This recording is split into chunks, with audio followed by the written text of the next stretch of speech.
Well, welcome back. So glad that you could rejoin us. We are excited to have with us a very exciting guest, Mr. Dennis Wong. Mr. Wong, how are you today? I'm fine, great. How are you?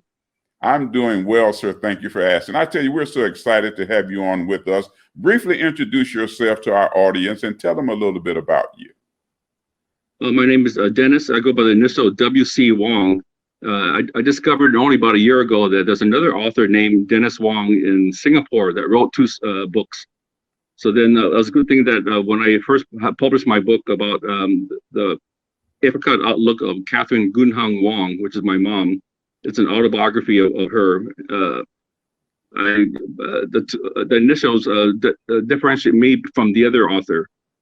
Started back in 2005. I took a psychology class, and the term paper was a biography of a senior relative. At that time, my mom was 77 years old, and she had her faculties. She was very alert. But a year later, we had to the six of us children had to take her to a care center because she couldn't take care of herself. And in the last few years, I visited her and tried to get more information, to add to the book. But she kept repeating the same thing, and so I didn't have much to go on after I did that. And then I took some pictures. I went to FedEx Kinko's and I made some books. I had it bound, and I had 20 copies made, which I gave to friends and people and my relatives. So that's how it started out. It was a project. Awesome. Let me ask you this. I noticed you talk about your beloved mother, and you said that she grew up in Hawaii, later moved to San Francisco, and she was married, and later moved to San Francisco after marriage. You talk about the 6 children that she raised. You mentioned something in the book about the Joy Luck Club. Talk to us about the Joy Luck Club. What was that? The Joy Luck Club was similar to like a Chinese a type of story about a growing up Chinese and the culture that they had back in China. But even though my culture, we started out in Hawaii, it was similar to that type of a book, or say a Genua. Okay. I noticed here when you're writing the book, you talked about the family, your mother's family owning a business, and the business was damaged by fire. And then, of course, your mother marrying this pipe fitter and things of that nature. So just progressing up through that. The business was damaged by fire, and eventually the business was sold. Unpack that for us and give us some insights into that. My grandfather started a laundry business.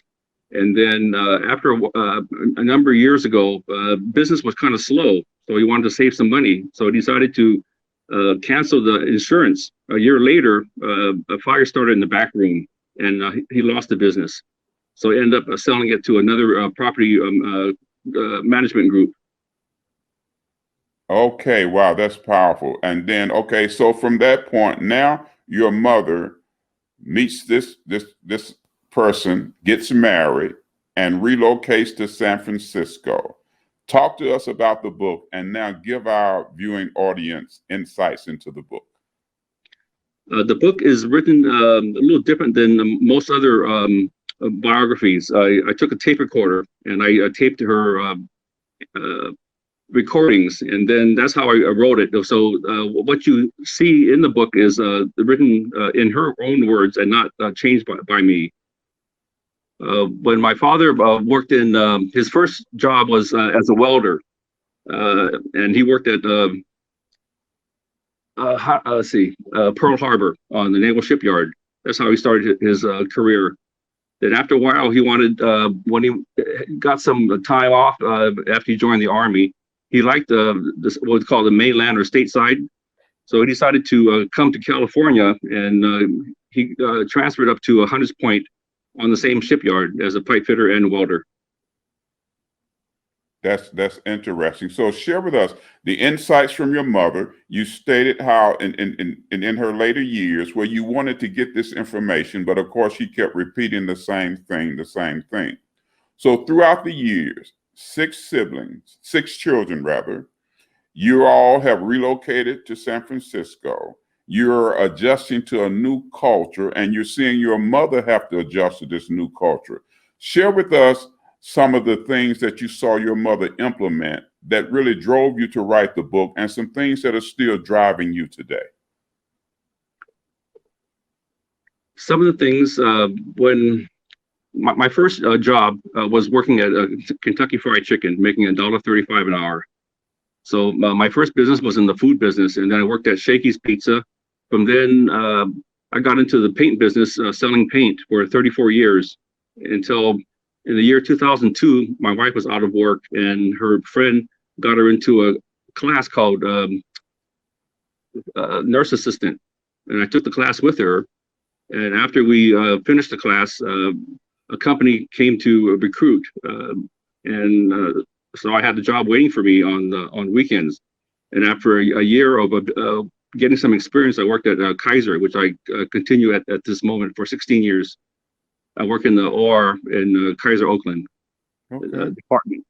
That's powerful. Now, working in the OR, having experienced the things that were taking place with your mother, give us some insights now into the book and the heartfelt things that you're feeling as you're writing the book in memory of your beloved mother. Share those intimate things with our audience.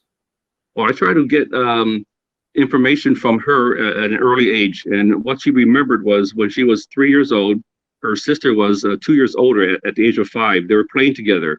And all of a sudden, her sister collapsed in my mom's arms. And then she was screaming and trying to get her mother. And her mother says, "I'm sorry, but your sister died of a childhood disease. And there's nothing that they could have done."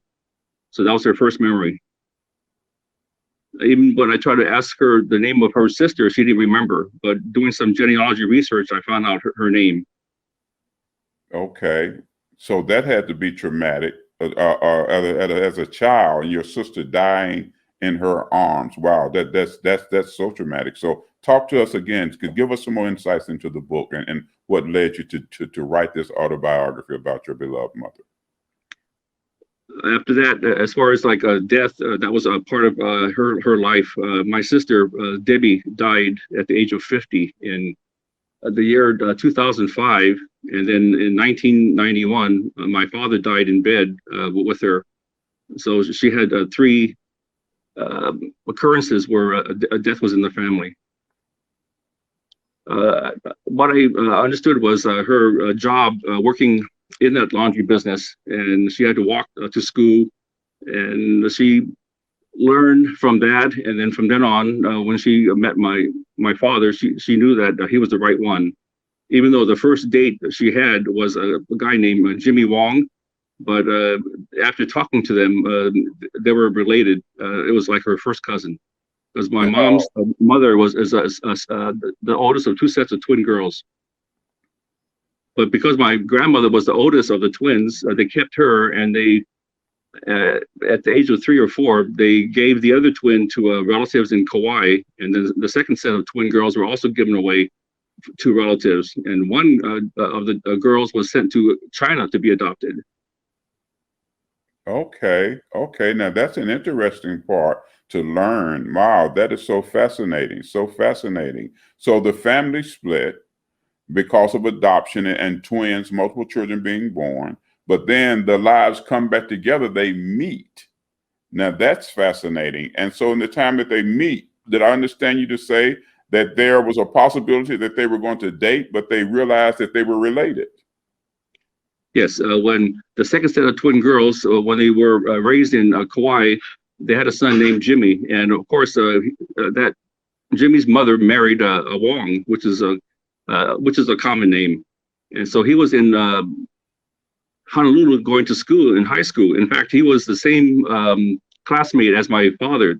I think they were junior or seniors.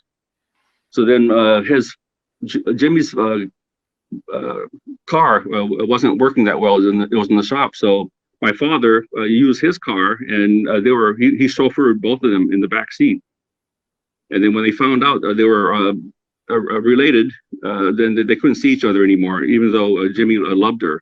But then Cliff, which is my father, asked her out, and she knew at that time that he was the one. And plus, Wow. he waited 2 years when he went into the army. And then after that, he got a engagement ring from the commissary and gave it to her, and they got married.